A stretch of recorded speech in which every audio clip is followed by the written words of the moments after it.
Президент Садыр Жапаровдун демилгеси менен жакыр жана аз камсыз болгон үй бүлөлөрдү оор турмуштук кырдаалдан чыгаруу максатында 2022 жылы социалдык келишим долбоору иштелип чыккан.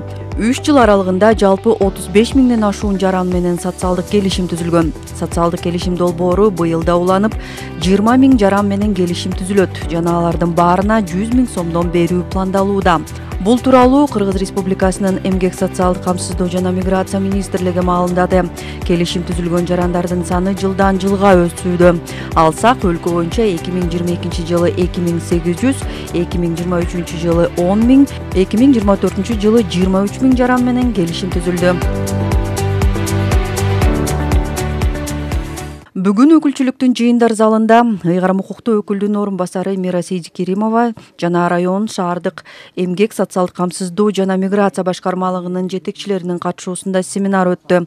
Анда долбоор башталгандан берки аткарылган иштердин жыйынтыгы туурасында маалыматтар берилип, эми долбоорго катыша турган жарандардын финансылык сабаттуулугун жогорулатуу, баштай турган ишине багыт берүү үчүн атайы окутуулар башталат. Алгачкы соц контракт алгандар ой алышканда, ой алып, анын ойларынан бруцеллез оорусу чыгып, ошол алган ойлары сүттү эле жартылуу бербей, анын ойду билесиздер, аябай тойт көп керек, кирешесине караганда чыгашасы көп болгон учурлар болгон. Ошондуктан 2024 жылы алгандардын көпчүлүгүнө ушу ой албай, андан көрө бир пайдалуу, бир майда ишкерликти баштоо иштери сунушталган.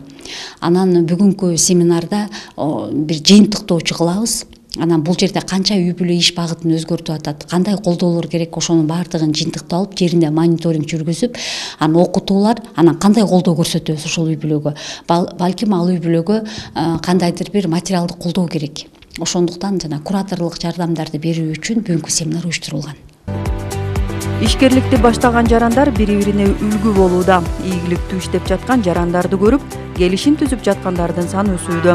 Буга чейин 100 миң сомдон кайтарымсыз каражат алгандардын 70% мал чарба жана дыйганчылык менен алектенсе, калгандары негизинен тигүүчүлүк, соода саттык, кызмат көрсөтүү тармагында иштеп, кирешесин көбөйтүүдө. Ошондой эле долбоорду ийгиликтүү ишке ашыргандарга 200 миң сомго чейин пайызсыз насыялар берилип жатат. Талас районунда долбоор башталгандан бери 752 адам 100 миң сомдон алган. Мунун аркасында үй бүлөгө көмөк жөлөк пулун алгандардын саны жыл сайын кыскарууда.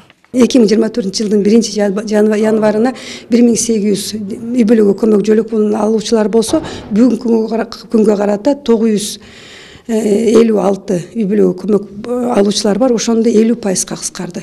Бул 50%га кыскаргандын негизги көрсөткүчү десем, даректүүлүктү күчөтүү жана ошондой эле социалдык контракт бергендин негизинде 50%тан ашыгыраак кыскартканга мүмкүнчүлүк түзүлдү да. Быйылкы жылкы соц контракт алуучулардын ичинен мисалы доходтору бир айлык кирешеси 5 миң сомдон 40 миң сом, 60 миң сомго чейин бар. 60 миң сом дегендер граниттен буюм жасоо, ошондой эле такси кызматы, ошо 60 миң сомго чейин киреше алышып, үй бүлөлүк бюджеттерин толуктап аткандар бар да.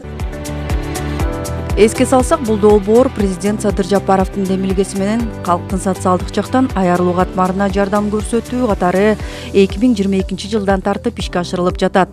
Долбоордун катышуучусу үй бүлөгө көмөк же балдардын жөлөк пулунан баш тартат. Акчаны алган адам аны тиешелүү максатта иштете албай жашоосу оңолуп кетпесе, мыйзам чегинде 3 жылдан кийин кайрадан жөлөк пул алууга өтүнүч берүүгө укуктуу.